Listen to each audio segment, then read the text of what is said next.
বাংলা সাহিত্যের অফুরন্ত ভাণ্ডার থেকে নানা রকম গল্প দিয়ে সাজানো আমাদের গল্পবুড়ির ভাণ্ডার। আজ আপনারা শুনবেন আশাপূর্ণা দেবীর লেখা উপন্যাস প্রথম প্রতিশ্রুতির ৪র্বিংশ পর্ব।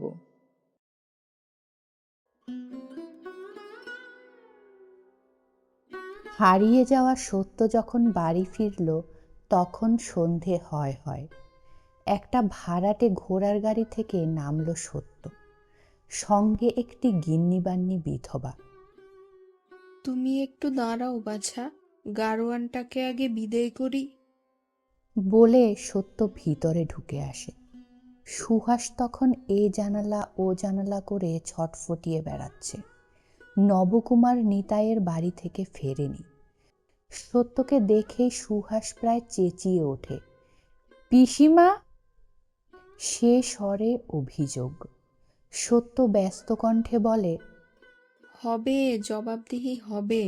এখন গঙ্গা জলে হাত ধুয়ে আমার ওই হাত বাক্স থেকে 4 আনা পয়সা বার করে দে দিকি।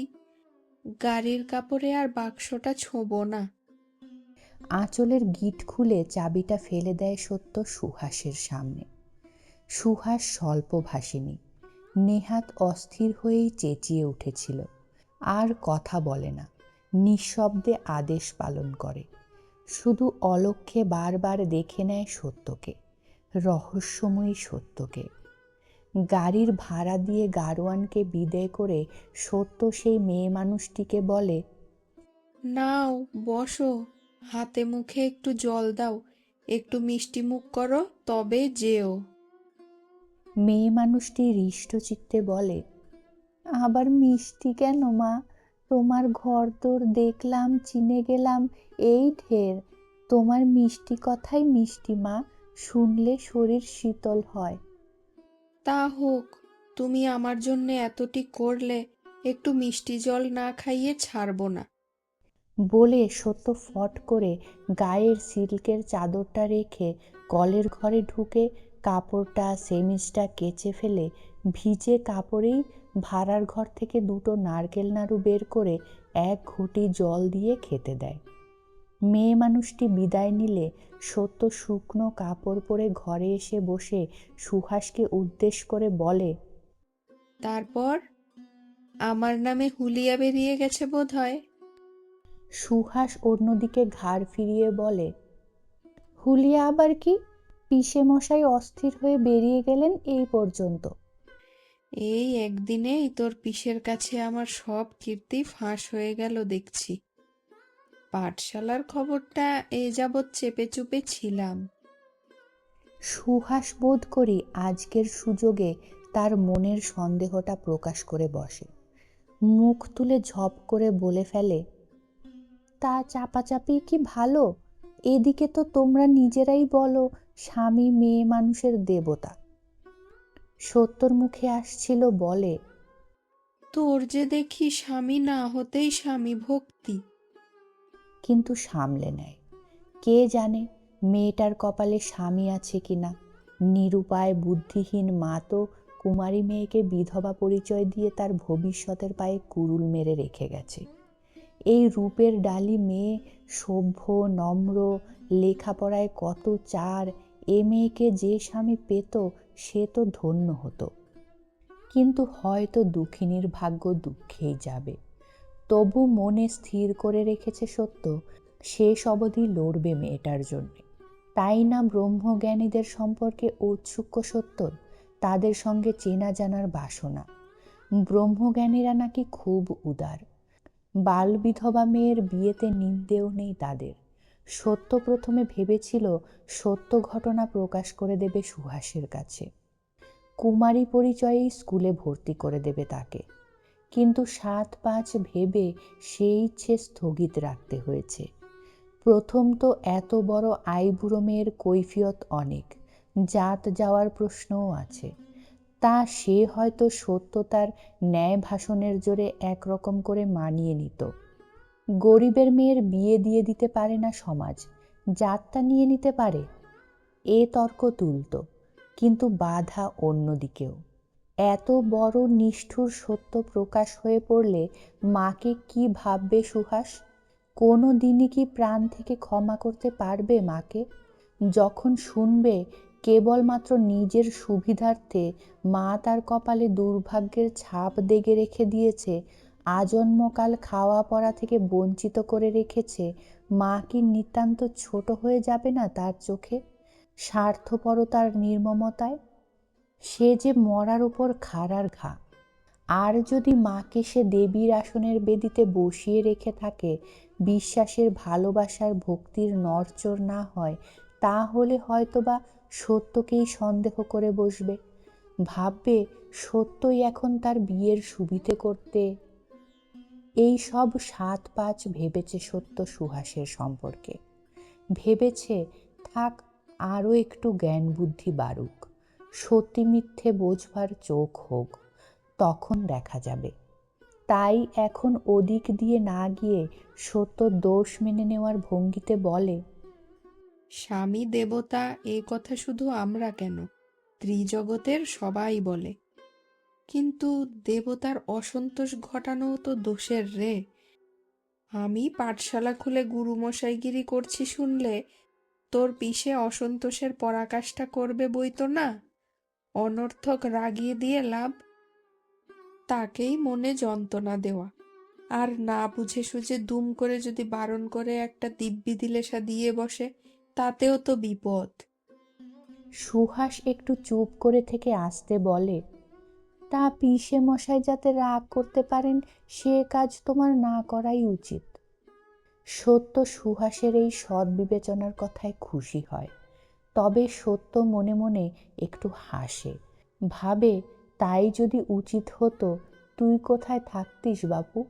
এত কথা ভাববার মতো বুদ্ধি বা পেতিস কোথা থেকে? কম লড়ালড়ি করতে হয়েছে ওর সঙ্গে তোর জন্যে? তোকে কাছে রাখা নিয়ে তো বটেই, তাছাড়া স্কুলে ভর্তি করা নিয়ে? সাহেবী স্কুলে পড়ালে মেয়েকে সে মেয়ের হাতের জল খাওয়া চলবে না, এ বলেও নিবৃত করতে চেয়েছে নবকুমার। তবু সত্য ব্যাপারটা ঘটিয়ে তুলেছে।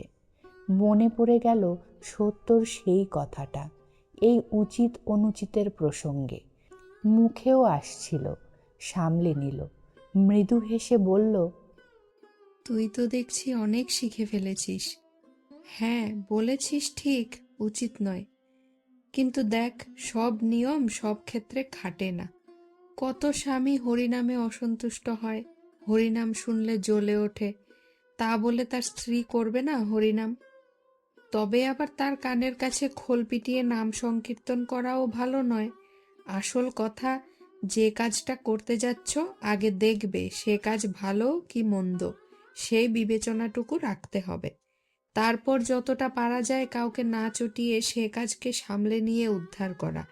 যারা পছন্দ করে না তাদেরকে অগ্রাহ্য করাও হলো না, কাজটাও হলো। সুহাসকে কি একেবারে বড়র দলে ফেলেছে সত্য, তাই তার কাছে এত কৈফিয়ত? অথবা সুহাসকে উপলক্ষ করে সত্য নিজের মনকেই কৈফিয়ত দিচ্ছে? স্বামীর সঙ্গে লুকোচুরি করতে ভিতরে ভিতরে যে সূক্ষ্ম বিবেকের পীড়ন অনুভব করে সে, এ কৈফিয়ত তার জন্যে?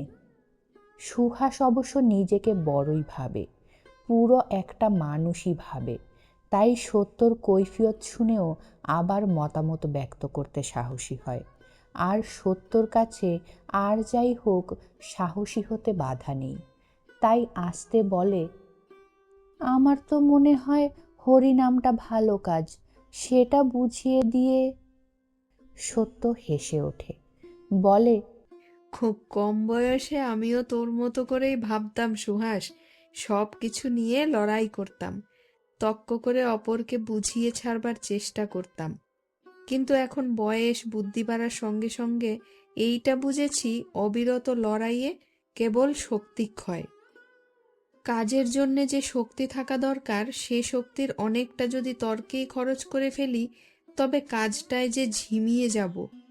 তাই যাতে সাপও মরে লাঠিও না ভাঙে সেই পথই ধরি। তবে ওই যা বললাম, ক্ষেত্র বিশেষে। আর সেই বিশেষটা চেনবার চোখ চাই, বুঝলি? মেয়ে মানুষ কি মেয়ে মানুষ নয় বলে অনেক তক্ক করেছি, কিন্তু দেখছি ক্রমশ শ্বেতক্ক সমুদ্রে বালির বাঁধ। এই আমাদের পোড়া দেশে মেয়ে মানুষ হওয়ার অনেক জ্বালা, বুঝলি? একটা সৎ কাজ করতে যাও, তাও পায়ে পায়ে বাধা। মাস্টারমশাই বলেন অন্নদানের চেয়েও বড় পুণ্য বিদ্যাদানে। মানুষে আর জন্তু জানোয়ারে যে তফাৎ, সে তো ওই বিদ্যে থেকেই। নইলে প্রাণী মাত্রই তো খায়, ঘুমোয়, ছানা পারে, মানুষ থেকে কীট পতঙ্গ পর্যন্ত। তা সেই বিদ্যে বস্তুটা যার মধ্যে এতটুকুও আছে, তার উচিত আরেকজনকে সে বিদ্যের ভাগ দেওয়া। এ জিনিস তো দানে কমে না, বরং বাড়ে। কিন্তু এসব কথা কজন বুঝতে চায় বল? চায় না। আগে ভাবতাম যা ঠিক তা সবাইকে বুঝিয়ে ছাড়ব, বুঝিয়ে সোজা করব। কিন্তু এখন বুঝতে শিখেছি সে চেষ্টা হচ্ছে হাত দিয়ে হাতি মাপা, আকাশের তারা গোনা। তার চেয়ে নিজের বিবেচনায় যা ঠিক বলে বুঝবো, করে যাব এক মনে। একদিন না একদিন বুঝবে লোকে ঠিক কি ভুল। যারা বিরক্ত হয়েছে, অপছন্দ করেছে, তারাই মেনে নেবে। অনেকগুলো কথা একসঙ্গে বলে সত্য একটু চুপ করে জিরিয়ে নেয়। সুহাস সেই অবসরে চট করে উঠে গিয়ে এক ঘটি মিশ্রির পানা এনে সত্যর মুখের সামনে ধরে। সত্যর ভেতরটা বোধ করি এমনি একটা শীতল পানীয় চাইছিল। কোন কালে বাড়ি থেকে বেরিয়েছে, বিনা বাক্যে ঢক ঢক করে মিশ্রির জলটা খেয়ে নিয়ে মৃদু হেসে বলে, মনের কথা টেনে নিয়ে তেষ্টার জল দিতে শিখেছিস। আর তোর শেখবার কিছু বাকি নেই সুহাস। জগৎ সংসারে শুধু এইটুকু শিক্ষার সম্বল থাকলেই যথেষ্ট। সুহাস লজ্জায় মাথা হেঁট করে। সত্য তাকিয়ে দেখে, রূপে গুণে যেন আলো করা মেয়েটা, কিন্তু গুণ কি ছিল এমন? সত্যর মনে পড়ে প্রথম দিনকার কথা। কি উদ্ধত, অনম্র, ভেতর চাপা, মুখ গোজাগোছের স্বভাব ছিল সুহাসের। প্রতিনিয়ত তাকে নিয়ে অসুবিধায় পড়তে হয়েছে সত্যকে। নেহাত যে সত্য নিজেকে সামলে থেকেছে, সে শুধু মেয়েটা সদ্য মাতৃহারা বলে। আর তার উপর মায়ের মৃত্যুটা বড় মর্মান্তিক, বড় আকস্মিক বলে। ক্রমশ সুহাসের প্রকৃতিতে এসেছে নম্রতা, সভ্যতা, কোমলতা। দত্তবাড়ির দরুন বহুবিধ বদঅভ্যেস যা সত্যকে পীড়িত করত, বিরক্ত করত, সেগুলো অন্তর্হিত হলো আস্তে আস্তে। একটা মেয়ের মতো মেয়ে হয়ে উঠল সুহাস। তবে স্বভাবটা একটু গম্ভীর, চাপা। হৃদয়বৃত্তির বহিঃপ্রকাশটা কম। আনন্দ, বেদনা, দুঃখ, সুখ, খুশি, অখুশি বোঝা যায় না ফট করে। বোঝা যায় না শ্রদ্ধা, কৃতজ্ঞতা, স্নেহ। তাই আজ হৃদয়বৃত্তির এই প্রকাশটুকুতে বড় বেশি পরিতৃপ্ত হয় সত্য। সুহাসের এই লজ্জানত মুখের দিকে তাকিয়ে বলে, তা আমার এত দেরি হলো কেন, তা তো জিজ্ঞেস করলি না কই? সুহাস মৃদু হেসে বলে, জিজ্ঞেস করতে যাব কেন? বলবার হলে তুমি নিজেই বলবে। শোনো কথা, বলবার নয় এমন কাজ তোর পিসি করে বেড়ায় বুঝি? বাহ, তাই বলেছি নাকি? বলেছি। তা সুহাসের আর কথার শেষটা বলা হলো না। উঠোনের দরজা ঠেলে দুই মূর্তিমান ঢুকলেন, নবকুমার আর নিতাই। দুজনের মুখ থেকেই একটা করে সম্বোধন বেরোলো। বড় বউ, বৌঠান।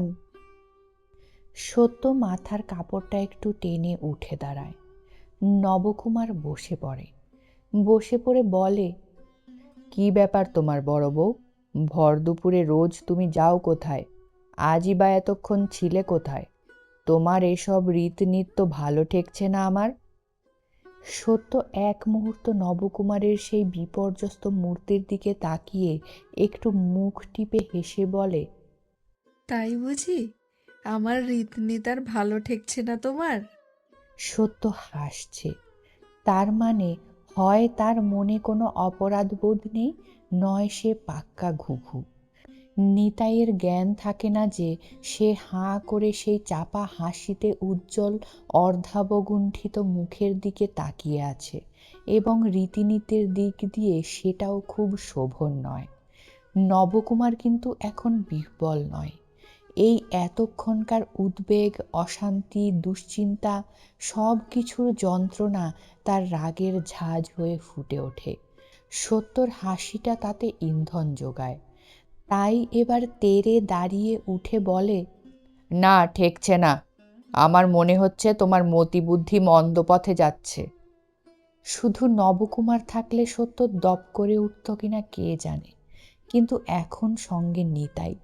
ওর সামনে রেগে উঠলে মান থাকে না। তাই সত্য তেমনিভাবেই বলে, তা তোমার যখন মনে হচ্ছে, তখন অবশ্যই তার একটা ন্যায্য কারণ আছে। বিজ্ঞ বিচক্ষণ পুরুষ তুমি। তাহলে এখন এই দুষ্টু পরিবারকে নিয়ে কি করবে বলো? বনবাস, অগ্নিপরীক্ষা, না কেটে গঙ্গায় বিসর্জন? এ কি দুঃসহ স্পর্ধা! নবকুমারের মুখে কথা জোগায় না। নিতাই এতক্ষণে কথা বলে, বলে, কিন্তু বৌঠান, আপনি যে আমাদের ধাঁধায় ফেলে মজা দেখছেন, তারও তো একটা বিহিত চাই। এই আজ বিকেল থেকে ও হতভাগার কি গেরো, আর আমিও আজ এই সমগ্র দিনটা না খাওয়া না দাওয়া, তার উপর বউয়ের কাছে মুখ হেঁট। ও মা, ধাঁধায় যে তুমিই আমাকে ফেলছো ঠাকুরপো। তোমার খাওয়া দাওয়াতেই বা আমি হস্তারক হলাম কি করে? আর বউয়ের কাছে মুখ হেঁট হবার দায়িকই বা হলাম কেন? কিছু তো বুঝতে পারছি না। মুখ তো দেখছি কড়ি হয়ে গেছে। বেচারা নিতাই।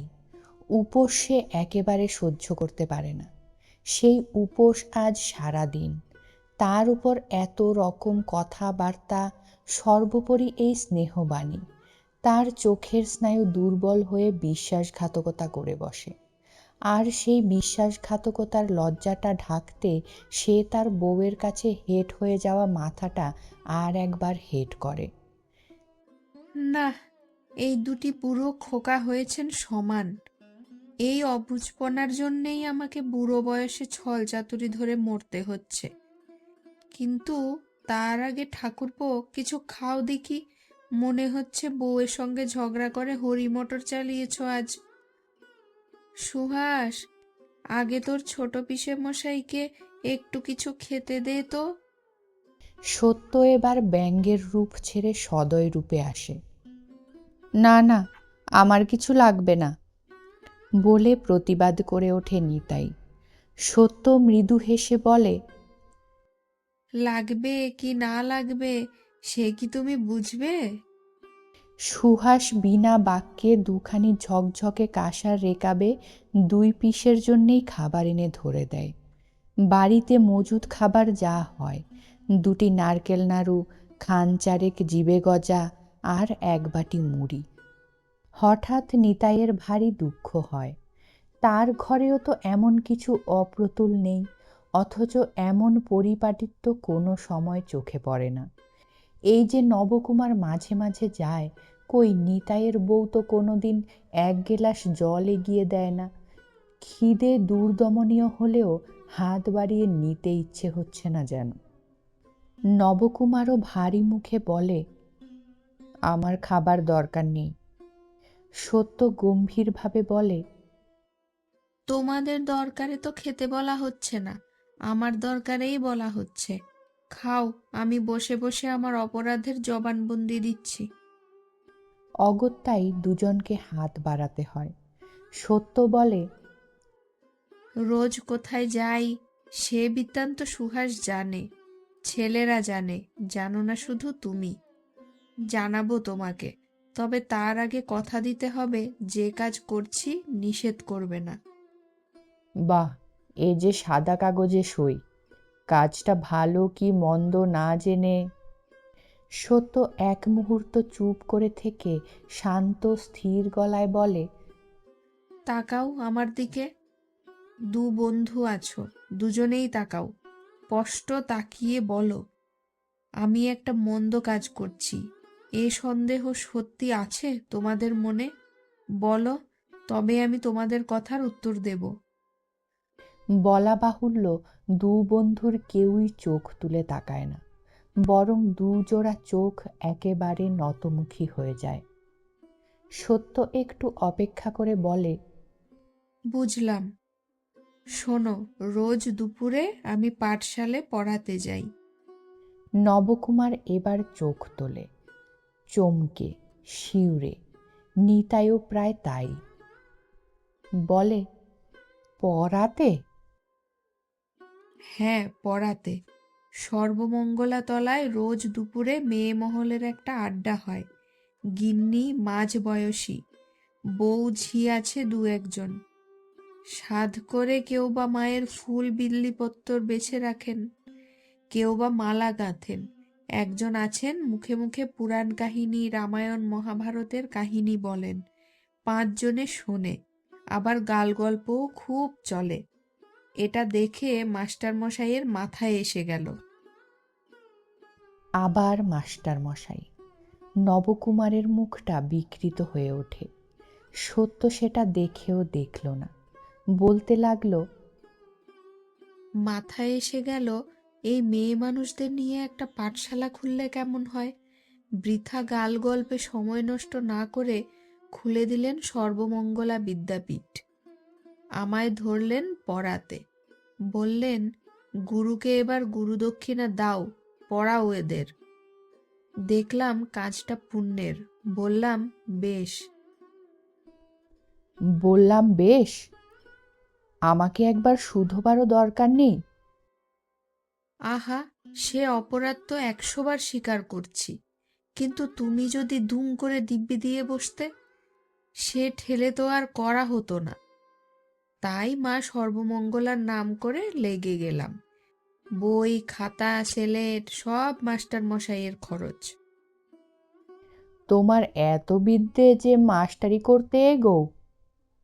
নবকুমারের এই ব্যঙ্গোক্তিতে সত্য মৃদু হেসে বলে, মাস্টারি করা তো সত্যবামুনির জন্মগত পেশা গো। আজন্ম তো মাস্টারি করেই এলাম, স্বভাবের দোষেই এগিয়ে পড়লাম। আর বিদ্যে, সে ওই পড়াতে পড়াতেই এগোবে। যতটুকু পারি ততটুকুই করে যাব। নিতাই আস্তে আস্তে বলে, বসলা মেয়েরা পড়ায় মন দিচ্ছে? খুব খুব। দু একজন বাদে শিখেও ফেলেছে চটপট। দেখলে বুঝতে, নিজেরা রামায়ণ মহাভারত পুরাণ কাহিনী পড়বার জন্যে কি আগ্রহ। দেখে মনে হয় জীবন সার্থক হচ্ছে আমার। নবকুমারের মুখ তথাপি হালকা হয় না। বলে, মাস্টার মশাই যে ধর্মের মাথায় ঝাড়ু মেরে ব্যাম্য হয়েছে সে কথা নিশ্চয়ই জানে না ওরা? জানবে না কেন? তবে তোমার মতন সবাই অত গোঁড়া নয়। মাস্টারমশাইয়ের হাতে ভাত তো খেতে যাচ্ছে না কেউ, আর ধর্মের মাথায় ঝাড়ু মারাই বা বলছো কেন? ব্রাহ্ম ধর্মও হিন্দু ধর্ম। কান দিয়ে শোনো না তো কিছু। এই যে আজ অত বড় ব্রাহ্ম সমাজের চাই কেশব সেনের বাড়ি পরমহংস এসেছিলেন। কি কি? কোথায় কে এসেছিলেন? পরমহংসদেব। বলি, তার নামটাও কি শোনোনি কখনো? শুনব না কেন? দক্ষিণেশ্বরে দেখেও তো এসেছি সেবার আপিসের বন্ধুদের সঙ্গে। তা তিনি? হ্যাঁ, তিনি কেশব সেনের বাড়িতে এসেছিলেন। সেই দেখতেই তো আজ আমার এত দেরি। আর তোমাদের কাছে সব ফাঁস। নবকুমার স্তম্ভিত দৃষ্টিতে কিছুক্ষণ তাকিয়ে থেকে বলে, তোমাকে আর কিছু বলার নেই আমার বড় বউ। তুমি আমার নাগালের ঊর্ধ্বে চলে যাচ্ছ। কিন্তু কেশববাবুর বাড়ি গেলে কি করে? কি করে আবার? একা নাকি? আরো কত মেয়ে মানুষ গেল। দল করে শেয়ারের ঘোড়ার গাড়ি ভাড়া করে, যেখানে দল সেখানেই বল। কত চমৎকার গান হলো, প্রাণ যেন জুড়িয়ে গেল। বুক কাঁপল না? বুক কাঁপবে কেন? এই যে মেয়ে মানুষরা তীর্থে যায়, যোগে গঙ্গা স্নান করতে যায়, দেবস্থানে মেলা দেখতে যায়, সাধু সন্ন্যাসী দর্শনে যায়, কই বুক কাঁপার কথা ওঠে না? এইসব জায়গায় মাঝে মাঝে যেও গো, তাহলে দৃষ্টিটা খুলবে। আমরা যাব? হুম, আমরা ক্ষুদ্র প্রাণী, আমাদের অত সাহস কোথা?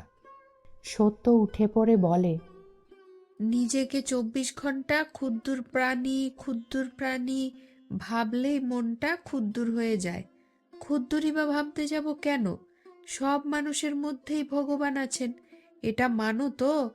সেই ভগবানের জোরেই জোর, সেই ক্ষেত্রে সবাই বড়। নিতাই সন্তর্পণে একটা নিঃশ্বাস ফেলে। তার বউকে সে বৌঠানের কাছে আসতে বলে। 7 জন্ম পার করে এলেও নিতাইয়ের বউয়ের সাধ্য হবে এসব চিন্তা ধরতে? নবকুমার ঠিকই বলেছে, সত্য যেন তাদের নাগালের ঊর্ধ্বে চলে যাচ্ছে। নবকুমার তাই টেনে নামাতে চেষ্টা করে। তা সে যাই হোক, ব্রহ্মবাড়ি থেকে এসে কাপড় চোপড় ছেড়েছ, মাথায় একটু গঙ্গা জল স্পর্শ করেছ? সত্য মৃদু হেসে বলে, সেটা করেছি, বাড়ির জন্যে নয়, গাড়ির জন্যে। গাড়ির কাপড়ে কোনো কালেই থাকি না। ভেবে চিনতে বুঝি এই মাথায় আনলে এতক্ষণে? যাক, ছেলেরা কবে আসবে? ওরা নেই, বাড়ি ফাঁকা ফাঁকা ঠেকছে। নবকুমার বেজার মুখে বলে, তোমার আবার ফাঁকা ঠেকা? তোমার মন প্রাণ তো সব তত্ত্বজ্ঞানে ঠাসা, সেখানে আবার স্বামী পুত্রের জায়গা কোথা? বেশ বুঝছি, তোমার বাপের মতন কাষ্ঠকঠিন হয়ে যাবে তুমি। বাবার মতন? বাবার চরণের নখের এক কণা হতে পারলেও ধন্য মনে করব নিজেকে। কিন্তু আজ আবার এ কথা কেন? নিজে মুখেই তো বলেছিলে বাবা মানুষ নয়, দেবতা। সে কথা এখনো বলছি, কিন্তু দেবতাকে দূরে থেকে পুষ্পাঞ্জলি দেওয়াই ভালো, নিয়ে ঘর করায় কোনো সুবিধে নেই। দেখো ঠাকুরপো, তোমার বন্ধুর কত উন্নতি হয়েছে, কত বাক্যি শিখেছেন। আর নিতাই এতক্ষণে কিঞ্চিৎ ধাতস্থ হয়ে বলে, না শিখলে তো শাস্ত্রে মিথ্যে বৌঠান, সঙ্গগুণ বলে কথা।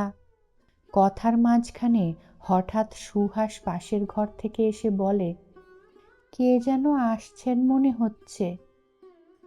পাশের ওই ঘরের দুটো জানালাই রাস্তামুখ, সুহাস খুব সম্ভব সেখানেই দাঁড়িয়েছিল। এরা সন্ত্রস্ত হয়ে বলে, কে কে আসছেন? চিনি না, বুড়ো মতন, কিন্তু খুব লম্বা, ফর্সা, সোজা। লম্বা, ফর্সা, সোজা? সত্যর বুকটা ছ্যাঁত করে ওঠে, আর পরক্ষণেই সেই ছ্যাঁত করা বুকটা হিম করে দিয়ে উঠোনের ওধার থেকে একটি মৃদু গম্ভীর ভারী গলায় প্রশ্ন ধ্বনিত হয়, বাড়িতে কে আছেন? বাবা? সত্য বিদ্যুৎ গতিতে ঘর থেকে বেরিয়ে আসে। তারও আগে নিতাই বেরিয়ে পড়ে, পিছনে নবকুমার। আর ততক্ষণে সেই মৃদু গম্ভীর ভারী গলায় আর একটা প্রশ্ন উচ্চারিত হয়, এইটাই কি নবকুমার বন্দ্যোপাধ্যায়ের বাড়ি? বাবা? বাবা গো, তুমি? সত্য প্রণামের মাথাটা না তুলেই বলতে থাকে, আমার যে সত্যি বলে বিশ্বাস হচ্ছে না। তবে স্বপ্নই ভাবো, বলে মৃদু হেসে রামকালী দাওয়ায় ওঠেন। নবকুমার নিতাই দুজনেই প্রণাম করে, আর মনে মনে ভাবে অনেক দিন বাঁচবেন ইনি। ঠিক যে মুহূর্তে ওর কথা হচ্ছিল সেই মুহূর্তেই এমন আকস্মিক এসে পড়া। আবেগের উচ্ছ্বাস প্রশমিত হতে এবং কুশল বিনিময় হতে বেশ কিছুক্ষণ যায়। তারপর আসার কারণ ব্যক্ত করেন রামকালী। তিনি কাশীবাসের সংকল্প করেছেন, তাই শেষ একবার সত্যকে দেখতে এসেছেন। কাশীবাস? সত্য ভেঙে পড়ে বলে, বাবা, এই সংকল্প করেছো তুমি? তাই এই হতভাগা মেয়েটাকে দেখা দিতে এসেছো? আমি যে কিছু জানি না বাবা, তাহলে সব ফেলে ছুটে চলে যেতাম তোমার কাছে। রামকালীর এই আকস্মিক আবির্ভাবে সত্য যেন তার চির অভ্যস্ত স্থিরতা হারিয়ে ফেলতে বসেছে। একে তো অপ্রত্যাশিত আনন্দের আবেগ, তার সঙ্গে অন্তর্নিহিত এক চিন্তা, তাদের এই বাসাবাড়িতে বাবা জলগ্রহণ করবেন কিনা। জলও তো কলের জল, যদি এ জল না খান, না হয় গঙ্গা জলেরই ব্যবস্থা করবে, কিন্তু বাসাবাড়ির দোষ খণ্ডাবার উপায় কি? গেরস্থ বাড়িতে গুরু আসা দেখেছে সত্য, সেভাবে করতে পারে, কিন্তু বাবা কি সেই অতি যত্ন অতি সেবা নেবেন? এই সব চিন্তার সঙ্গে উপচে পড়ছে এক অব্যক্ত বিচ্ছেদ ব্যাকুলতা। বাবাকে সে নিত্যি দেখছে না সত্যি, কিন্তু জানে বাবা রয়েছেন।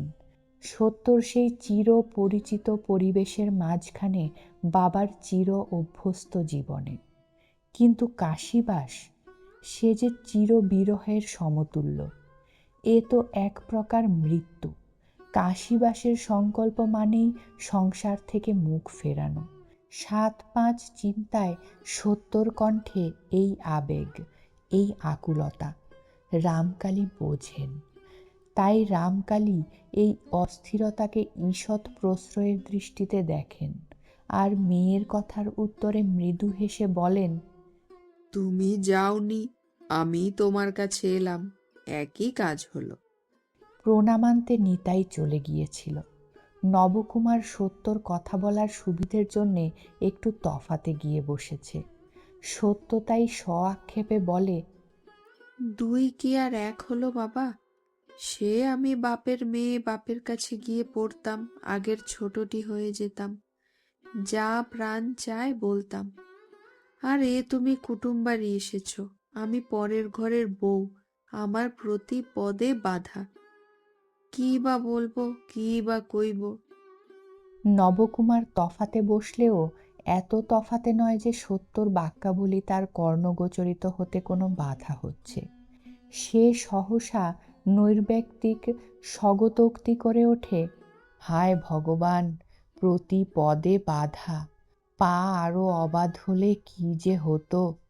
রামকালী সচকিত হয়ে বললেন, কি বললে বাবাজি? নবকুমার গম্ভীর গলায় বলে, না, এমন কিছু নয়, তবে নাকি আপনার মেয়ে আক্ষেপ করছেন প্রতি পদে বাধা, তাই বলছিলাম। আপনাদের নিত্যানন্দপুরে এমন কোন মেয়েটা আছে, আর আমাদের বারুইপুরে এমন কোন বউটা আছে যে আপনার মেয়ের সমতুল্য স্বাধীন, তাই বরং জিজ্ঞেস করুন। রামকালী অনুভব করেন এটা নালিশের সুর, তাই মৃদু হাসেন, বলেন, তা যদি হয় সেটা তো ভালোই। আমার মেয়ে যে ঝাঁকের কই হবার জন্যে জন্মায়নি, সে আমি তার শৈশবকালেই বুঝেছি। সত্য আর বাপের উপস্থিতি, স্বামীর উপস্থিতি ইত্যাদি মানতে পারে না। ঘোমটাটা আর একটু টেনে বলে, আচ্ছা বাবা, তুমি এই তেতে পুরে এসেছো, এই সময় নালিশ ফোরেত করতে বসাটা খুব ভালো হচ্ছে। থাকবে তো ২-৪ দিন, পরে যত খুশি। ওরে বাবা, ২-৪ দিন কি রে, একটা দিনের জন্যে চলে এলাম, কাল যাব। একটা দিন? বাবা, মাত্র একটা দিনের জন্য এলে তুমি? তোমার সঙ্গে যে আমার অনেক কথা। হ্যাঁ, বাবার সঙ্গে সত্যর অনেক কথা। কতদিন ভেবেছে চিঠি লিখে সব বলবে বাবাকে, প্রশ্ন করবে কোনটা ঠিক কোনটা ভুল, কিন্তু লিখতে গিয়ে দেখেছে অগাধ কথা। এত কথা কি চিঠিতে লেখা যায়? তাছাড়া উত্তর প্রত্যুত্তরের মধ্যে বক্তব্য বোঝানো যায়, শুধু একতরফা পেশ করা যেন কৈফিয়ত দাখিল করা। বাবা যদি উত্তরে লেখেন, এত কথা আমায় লেখার উদ্দেশ্য কি? অথচ ব্রাহ্মধর্ম কি, কোনো একজন চিরহিতৈষী গুরুজন যদি হঠাৎ ব্রাহ্মধর্ম নিয়ে বসেন, তাকে ত্যাগ করাই সমীচীন কি না, গেরস্থ ঘরের মেয়ে অথবা গেরস্থ ঘরের বউ এই অপরাধে জগৎ সংসারের সকল প্রকার কাজ থেকে তাকে বঞ্চিত হওয়াই বিধি কি না, স্বামী যদি হিতাহিতে অন্ধ হন, মেয়ে মানুষের সেই অন্ধপথেই চলা নিয়ম কি না, এমন অনেক প্রশ্ন তো আছেই। সর্বোপরি প্রশ্ন শঙ্করীর মেয়ের প্রশ্ন। শঙ্করীর কথা বলে যখন বাবাকে চিঠি লিখেছিল, তখন রামকালী উত্তর দিয়েছিলেন, যে যত বড় অপরাধীই অপরাধী হোক, সে যদি অনুতপ্ত হয়ে থাকে তাকে ক্ষমা করাই কর্তব্য। তাছাড়া তোমার বিবেচনার ওপর আমার আস্থা আছে। সুহাস সম্পর্কে কোন সিদ্ধান্ত গ্রহণ করবে একবার বাবাকে জিজ্ঞেস করবার তার বিশেষ ইচ্ছে। কিন্তু বাবা কিনা একদিন মাত্র থাকবেন, তার মানেই সত্যর এই বাসাবাড়িতে তিনি খাওয়া মাখা করবেন না। হয়তো ফলমূল আর গঙ্গাজল খেয়েই একটা বেলা কাটিয়ে দেবেন। সত্যর আর পিতৃসেবার পুণ্য হবে না। এত সব উচ্ছ্বাস মনের মধ্যে আলোড়িত হতেই চোখের জল বাঁধ মানে না। রামকালী আস্তে তার মাথায় একটু স্পর্শ রেখে বলেন, একটা দিনই কি কম হলো রে? কত কথা বলবি, বল না। আর কথা? আমার তো শুধু উপচে উপচেই কান্না আসছে বাবা। আঁচল ভিজে জবজবে হয়ে ওঠে সত্যর।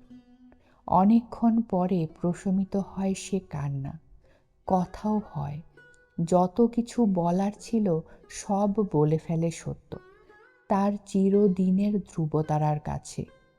রামকালী নবকুমারকে মৃদু ভর্ৎসনা করেন, বলেন, সে কি, মাস্টার মশাই তোমার চিরহিতৈষী, তাকে ত্যাগ করবে কি? তার ধর্ম বিশ্বাস তার কাছে। এই যে আমি শাক্ত কি বৈষ্ণব, গুরু শিক্ষক এরাও তেমনি পিতৃতুল্য। তাছাড়া তিনি তো তার ধর্মবিশ্বাস তোমার উপর চাপাতে আসছেন না। তোমার কোনো অনিষ্ট আসছে না তা থেকে। তবে সত্যর ওই পাঠশালায় পড়ানো শুনে রামকালী কিছুক্ষণ চুপ করে থেকে আস্তে একটি নিঃশ্বাস ফেললেন। তারপর বললেন, সত্য, তোর মাকে তোর মনে পড়ে? মাকে মনে পড়ে না? কি বলছো বাবা? আবার সত্যর চোখ উপচে ওঠে। না, তাই বলছি। তোর মা থাকলে এ কথা শুনে ভয় পেত, বুঝলি? নির্ঘাত ভয় পেত। আবার আড়ালে বলতো, আমি জানি ও আমার ক্ষণজন্মা মেয়ে। উত্তর পেয়ে যায় সত্য। তার কাজ ভুল কি ঠিক জেনে যায়। শুধু সুহাসকে নিয়ে কিছুক্ষণ আলোচনা চলে, কিছুটা বাদ প্রতিবাদও বুঝি। তখনও সত্য সুহাসকে সামনে আনেনি রামকালীর। রামকালী বলতে চাইছিলেন, বিয়ের চেষ্টার প্রয়োজন কি, বেশ তো লেখাপড়া শিখছে, ভালো কথা। নিজের জীবিকা নিজে অর্জন করতে পারে, সেটা মঙ্গল। কলকাতায় তো আজকাল এরকম হচ্ছে, বিদুষী মেয়েরা গৃহশিক্ষয়িত্রী হয়ে অথবা মেয়ে স্কুলে পড়িয়ে উপার্জন করছে। কিন্তু বাবা, মাটা তো চিরদুঃখিনী হয়ে দুঃখে দুঃখেই মরল। মেয়েটাও কোনোদিন ঘর সংসারের মুখ দেখবে না। মা বাপের পাপের প্রায়শ্চিত্ত তো সন্তানকেই করতে হয় সত্য। আর যদি ইচ্ছে করে কেউ ওকে বিয়ে করতে চায়? কে চাইবে? একে তো জন্মের গোড়াতেই অত বড় গলদ, তার ওপর মেয়ের যথেষ্ট বয়স হয়ে গেছে। বিধবা কি কুমারী তারও নিশ্চয়তা নেই। সত্য তখন নিজের গোপন ইচ্ছে ব্যক্ত করে, মেয়েটাকে যদি ব্রাহ্ম ধর্ম গ্রহণ করিয়ে ব্রাহ্ম সমাজের কোনো সমাজ সংস্কারক পরহিতৈষী যুবকের হাতে তুলে দেওয়া যায়। সুহাসের যোগ্য বয়সের অবিবাহিত ছেলে ও সমাজে পাওয়া যায়। রামকালী যেন এ প্রস্তাব সমর্থন করেন না। তুচ্ছ একটা মেয়ের বিয়ে বিয়ে করে এত কাণ্ডর দরকার কি, এই যেন তার মত। তাই সহসা গম্ভীর হয়ে গিয়ে বললেন, যদি জিজ্ঞেসই করছো তাহলে বলি, একটা খুঁতওয়ালা বংশের ধারা বাড়িয়ে চলে লাভ কি? লাভ ওই মেয়েটার সংসার। মেয়ে বলে কি তুচ্ছ বাবা? একটা মানুষের জীবন তো। মানুষের জীবন শুধু ভোগেই সার্থক নয় সত্য, ত্যাগেও সার্থকতা আছে। ও তো জানে ও বিধবা। বাল বিধবার যেমন ভাবে জীবন কাটে, কিভাবে আর তাদের কাটে বাবা? চিরদুঃখেই কাটে। পিস ঠাকুমার মতন আর কজন হয়? তাও তিনিও মনের দাহয় শুচিবাই করে বিশ্বশুদ্ধ লোককে অতিষ্ঠ করেছেন। রামকালী সহসা স্তব্ধ হয়ে যান, যেন মোক্ষদাকে চোখের ওপর দেখতে পান। পূর্বের সেই সুবর্ণবর্ণা তীব্র দীপ্তময়ীকেও দেখেন, আর তার পিছনে, কায়ার পিছনে ছায়ার মতো, সূর্যের পিছনে রাহুর মতো বর্তমানের রোগ জীর্ণ মোক্ষদার প্রেতাত্মাকেও দেখতে পান, যে মোক্ষদা এখন ভীমরতি হয়ে যা তা করে বেড়াচ্ছেন। লুকিয়ে চুরিয়ে খাবার জন্যে নাকি সর্বদা ছোক ছোক করে বেড়ান তিনি। দেখ তোর, না দেখ মোর নীতিতে মুঠো করে মাছ ভাজা নিয়ে মুখে পুরে বসে থাকেন। আর সারদা রাত দিন গালমন্দ করে টেনে টেনে নিয়ে গিয়ে পুকুরে চুবিয়ে আনে। এ কথা তবু জানে না সত্য, সত্য সেই সূচিবাইটাই জানে। রামকালী একটু চুপ করে থেকে বলেন, দেখো, তেমন পরোপকারী ভালো ছেলে যদি পাও। তোমার আশীর্বাদ না পেলে এত বড় একটা কাজ করতে ভয় খাচ্ছি বাবা। তুমি মন খুলে সায় দিয়ে যাও। রামকালী একটু হেসে বলেন, মন কি ঘরের জানালা দরজা সত্য যে গায়ের জোরে খোলাবি? তবে আশীর্বাদ আমি করছি, তোর কাজে ভগবান সহায় হবেন। সত্যর আশঙ্কাই ঠিক। রামকালী সামান্য কিছু ফলমূল গ্রহণ করেন এবং জানান পরদিনও তার পূর্ণিমার ব্রত। এই বুঝেই তাহলে তুমি এসেছো বাবা? আমি তোমার এমন অধম মেয়ে যে জীবনে একদিন রেঁধে ভাত দিতে পারলাম না। রামকালী সহসা একটি গভীর নিঃশ্বাস ফেলে বলেন, জীবনের কথা কি এক্ষুনি বলে শেষ করে ফেলা যায় সত্য? জীবনের পরিণতি গুহার অন্ধকারে।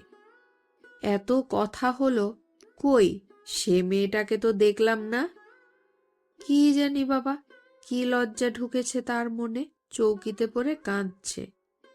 কাঁদছে? রামকালী একটু চকিত হন, আর কিছু বলেন না। কিন্তু পরদিন সকালে যখন স্নান আহ্নিক সেরে বসেছেন, তখন সুহাস মাথা নিচু করে এসে আস্তে আস্তে প্রণাম করে রামকালীকে। পূব জানালা দিয়ে সকালের আলো এসে মেয়েটার মুখে পড়ে যেন তাকে একটা স্নিগ্ধ কৌমার্যের দ্যুতিতে স্নান করিয়ে দিয়েছে। আর নম্র অথচ দৃঢ় মুখের রেখায় একটি প্রত্যয়ের আভা। পাতলা ঋজু দীর্ঘ দেহের গড়নেও সেই প্রত্যয়ের দৃঢ়তা। রামকালী বুঝি এমনটি আশা করেননি। রামকালী যেন বিচলিত হন। হঠাৎ বহুদিন পূর্বের একটা কথা মনে পড়ে যায় তার।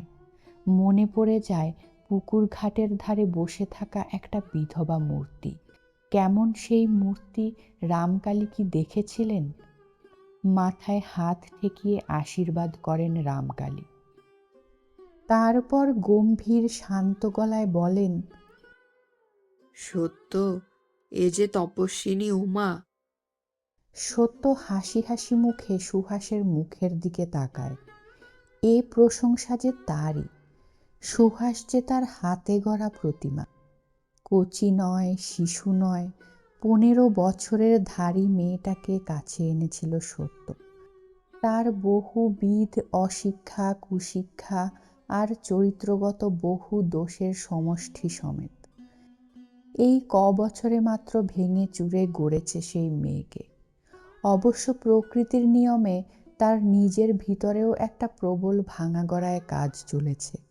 মায়ের ওই আকস্মিক বীভৎস মৃত্যু এবং তার পরবর্তীকালে মায়ের জীবন ইতিহাস জানার ফলে সেই বিরাট ওলটপালটটা সংঘটিত হয়েছিল। তারপর এসেছে সুহাসের নবজন্মের পালা। কোথায় দত্তদের বাড়ির সেই বিলাসিতায় আবিল অসুচি আবহাওয়া, আর কোথায় সত্যর দৃঢ় চরিত্রের দৃষ্টান্ত। তাছাড়া স্কুলের জীবন, সে যেন স্বর্গের জগৎ। সুহাসের প্রকৃতিই শুধু বদলায়নি, আকৃতিও বদলেছে। যেমন বাচাল মেয়েটা মিতভাষিণী হয়ে গেছে, তেমনি হঠাৎ লম্বা হয়ে গিয়ে গোলগাল পুষ্টদেহ মেয়েটা হয়ে উঠেছে বেতের ডগার মতো ছিপছিপে লম্বা পাতলা। একটু বুঝি কৃশই, যে কৃশতাকে দেখে তপস্বিনী উমার তুলনা মনে পড়েছে রামকালীর। সত্য হাসি হাসি মুখে বলে, পরপর 2 বছর ফার্স্ট হলো, সত্যি নাকি? সুহাস বোধ করি লজ্জা পেল। মৃদু কুণ্ঠিত একটু হাসি হেসে বলল, দাদুর নাতিদের ফার্স্ট হওয়ার খবর তোলা থাকলো, আর তোলা নেই, সে কথা শুনেছেন রামকালী। নবকুমার বলেছে, নাতিদের সঙ্গে দেখা হলো না বলে দুঃখ প্রকাশও করেছে। রামকালী বলেছেন, তা সত্যি, দেখিনি অনেক দিন, জলপানি পেয়েছে শুনে খুব খুশি হলাম। এইসব গত রাত্রের কথা, সুহাস জানে না। সুহাস নিজের লজ্জা ঢাকতে তাড়াতাড়ি ওদের কথা তোলে। রামকালী মৃদু হেসে বলেন, নাতির ফার্স্ট হওয়া আহ্লাদের কথা, কিন্তু নতুন কথা নয় দিদি, নাতনির ফার্স্ট হওয়াটাই নতুন কথা। আশীর্বাদ করি সুখী হও, সৌভাগ্যবতী হও। সত্যর দিকে ফিরে বলেন, মন খুলেই আশীর্বাদ করলাম রে।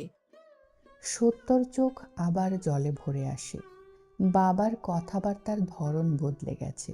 চিরদিনের সেই দূরত্ব বজায় রাখা মাপা জোপা কথার জায়গায় এখন যেন নিকটের সুর। সংসার থেকে মুখ ফিরোবার কালে কি সহসা সংসারের প্রতি মমত্ব বোধ করছেন রামকালী, নাকি তার এই সৃষ্টি ছাড়া সংসার ছাড়া মেয়েটার কার্যকলাপ তাকে বিচলিত করেছে? যাত্রাকাল যত নিকটবর্তী হয় সত্যর গলার শব্দ তত ভার হয়ে আসে। থেকে যাও বলে অনুরোধ করারই বা পথ কোথা? এখানে এক মুঠো ভাত খাবার অনুরোধ চলবে না, যেতেই দিতে হবে। ছোট ছোট কথা, ছোট ছোট নিঃশ্বাস। কোবরেজি কি ছেড়ে দেবে বাবা? ছেড়ে দেব? না, ছেড়ে দেব কেন সত্য? ওই বিদ্যেটুকু দিয়ে যতটুকু যার উপকার হয়, তবে পেশাটা ছেড়ে দেব। অর্থাৎ দক্ষিণাটা বাদ। খুব কষ্ট করে থাকবে না তো বাবা? বিশ্বনাথের খাসমহলে কষ্ট কি রে পাগলি? শরীর অশরীরে এই বেয়ারা অবাধ্য মেয়েটা একটু খবর পাবে তো বাবা? সে বাপু এখন বাক্যদত্ত হতে পারছি না।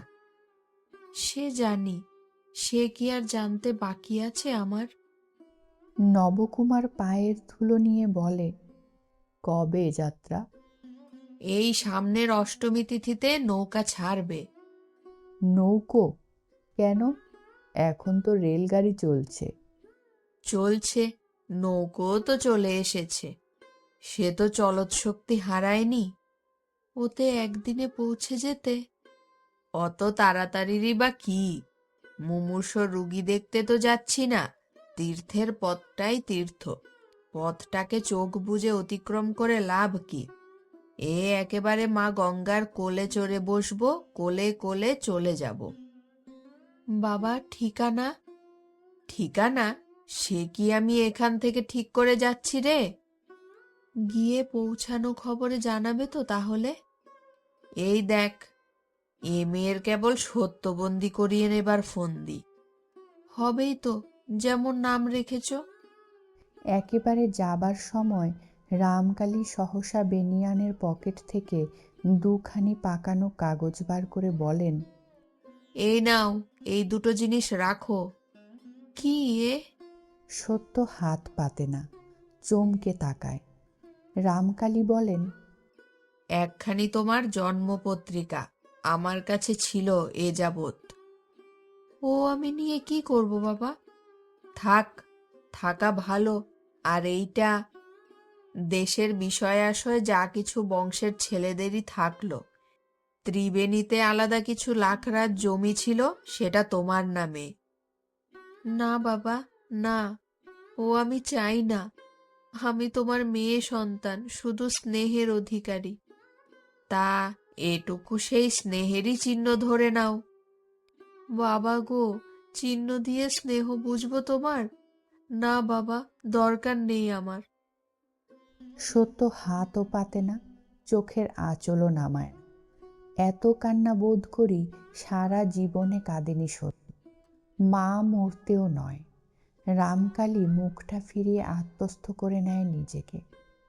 তারপর নবকুমারের দিকে বাড়িয়ে দিয়ে বলেন, রাখো। নবকুমার সত্যর এই বাড়াবাড়িতে চাঞ্চল্য বোধ করছিল। ভাবছিল, ছেলে নেই, মেয়ের তো সবই পাবার কথা। বলে মহারানী ভিক্টোরিয়া রাজ্যটাই পেলেন, সেসব কিছুই না, মুষ্টি ভিক্ষের উপহার, তাও মেয়ে নিচ্ছেন না। অতএব নবকুমারের হাত বাড়াতে দেরি হয় না। রামকালী পালকিতে ওঠেন। আপাতত পালকিতেই চড়লেন। কলকাতার বিশিষ্ট কয়েকটি দেবস্থান দেখবেন, তারপর নৌকোয় উঠবেন। রেলটা পছন্দ করেন না রামকালী। বলেন, তেমন তাড়া না থাকলে দরকার কি? পালকিটা যত দূর দেখা যায় দরজায় দাঁড়িয়ে দেখে সত্য। তারপর বাড়ির মধ্যে ঢুকে এসে বসে পড়ে। অনেকক্ষণ পর চোখ মুছে নিঃশ্বাস ফেলে বলে, নেহাত নিরুপায় যদি না হতাম, ঠিক আমি বাবার সঙ্গে চলে যেতাম। নবকুমার বলে, তা নিরুপায় আর কি, কটা দিন নয় সুহাস চালিয়ে দিত, গেলেই পারতে। যে দুদিন না কাশি যান উনি থেকে আসতে, বললে না তো। সত্য আর একটা লজ্জা আর ক্ষোভ মেশানো নিঃশ্বাস ফেলে বলে, সংসার চালানোর কথা নয়, অন্য কথা। শরীরের অবস্থাই মনে হচ্ছে আমার ভালো নয়। জানি না বুড়ো বয়সে আবার কপালে কি গেরো আছে। নবকুমার কিছুক্ষণ হাঁ করে তাকিয়ে থাকে সত্যর সেই লজ্জা ক্ষুব্ধ বিপন্ন মুখের দিকে। খবরটা হৃদয়ঙ্গম করতে তার কিছুক্ষণ লাগে। তারপর অকস্মাৎ এক অপ্রত্যাশিত পুলকে রোমাঞ্চিত হয়ে ওঠে সে। ও ভগবান! এইবার তাহলে সত্যর পায়ে একটু শেকল পড়বে। এই শেকল পরার কথাটাই সবচেয়ে আগে মনে পড়ে নবকুমারের, আর তাতেই আহ্লাদ উতলে ওঠে। হঠাৎ সত্যর একটা হাত চেপে ধরে বলে, সত্যি? আস্তে হাতটা ছাড়িয়ে নিয়ে সত্য বলে, আহ্লাদে নাচবার কিছু নেই।